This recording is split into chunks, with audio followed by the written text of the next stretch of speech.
সবাইকে স্বাগত দীপ্ত সংবাদে, সাথে রয়েছে দোলা ডলরেস। উজানে ঢল আর বৃষ্টিতে সুনামগঞ্জ ও সিলেটে বন্যা পরিস্থিতির আরও অবনতি হয়েছে। সুনামগঞ্জে নতুন করে পানিবন্দী হয়েছে অন্তত 200 গ্রামের মানুষ। ছাতক ও দোয়ারাবাজার উপজেলার বন্যা পরিস্থিতি মঙ্গলবার সন্ধ্যা থেকে অবনতির দিকে। শহরের পানি কমলেও বিভিন্ন আবাসিক এলাকা এখনও তলিয়ে আছে। সুরমা নদী সুনামগঞ্জ পয়েন্টে বিপদসীমা 40 সেন্টিমিটার এবং সিলেট পয়েন্টে 14 সেন্টিমিটার ওপর দিয়ে প্রবাহিত হচ্ছে। সিলেটে 1323টি গ্রাম প্লাবিত হয়ে পানিবন্দী আছে অন্তত 6,75,000 মানুষ। সিলেট ও সুনামগঞ্জের সকল পর্যটন কেন্দ্র বন্ধ ঘোষণা করেছে জেলা প্রশাসন।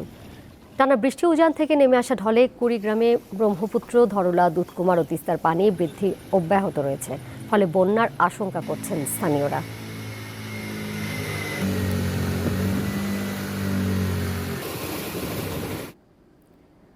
কক্সবাজারের উখিয়ায় রোহিঙ্গা ক্যাম্পে ভারী বৃষ্টিতে পাহাড় ধসে এক শিশু ও 3 নারী সহ 10 জনের মৃত্যু হয়েছে। ভোরে 4টি ক্যাম্পে এই দুর্ঘটনা ঘটে।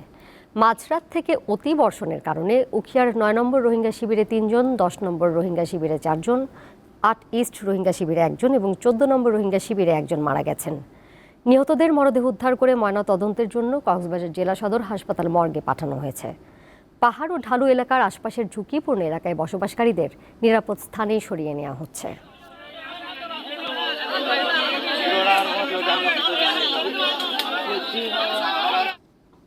এবার অন্যান্য প্রসঙ্গ।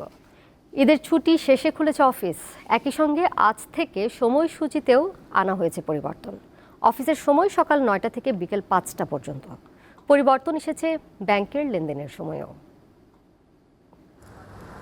ঈদুল আজহার ছুটি শেষে বুধবার ছিল প্রথম কর্মদিবস।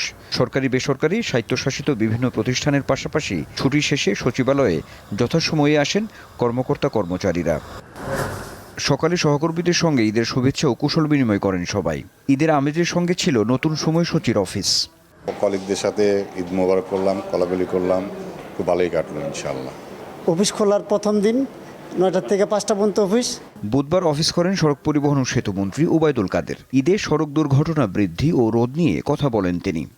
ইদানিংকালে অ্যাক্সিডেন্টের যে প্রবণতা, তাতে দেখা যাচ্ছে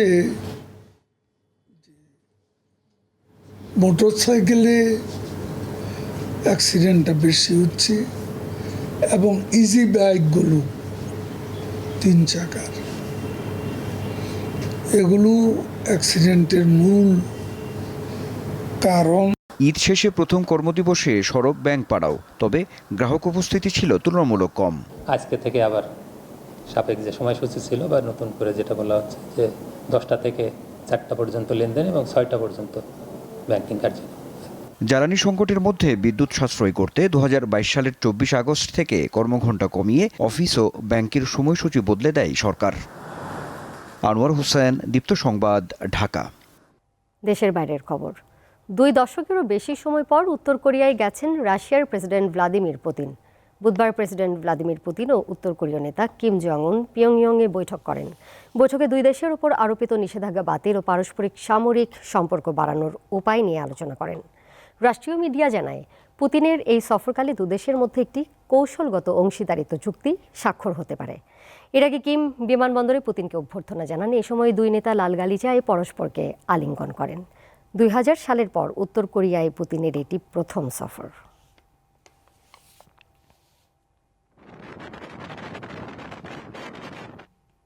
টি-20 বিশ্বকাপ প্রসঙ্গ। টি-20 বিশ্বকাপে সুপার 8-এর প্রথম ম্যাচে আজ মুখোমুখি হবে সাউথ আফ্রিকা ও যুক্তরাষ্ট্র। ম্যাচ শুরু রাত 8:30টায়। বিশ্বমঞ্চে নিজেদের প্রথম আসরেই চমক দেখিয়ে সুপার 8-এ পা রেখেছে যুক্তরাষ্ট্র। পাকিস্তান ও কানাডাকে হারিয়েছে তারা, আর প্রতিপক্ষ সাউথ আফ্রিকা টানা 4 জয়ে সুপার 8-এ উঠেছে। নিজেদের ব্যাটিং বিপর্যয়তা কাটিয়ে জয়ের দিকেই চোখ রাখছে মার্করাম বাহিনী। ভোর 6:30টায় আরেক ম্যাচে লড়বে ওয়েস্ট ইন্ডিজ ও ইংল্যান্ড।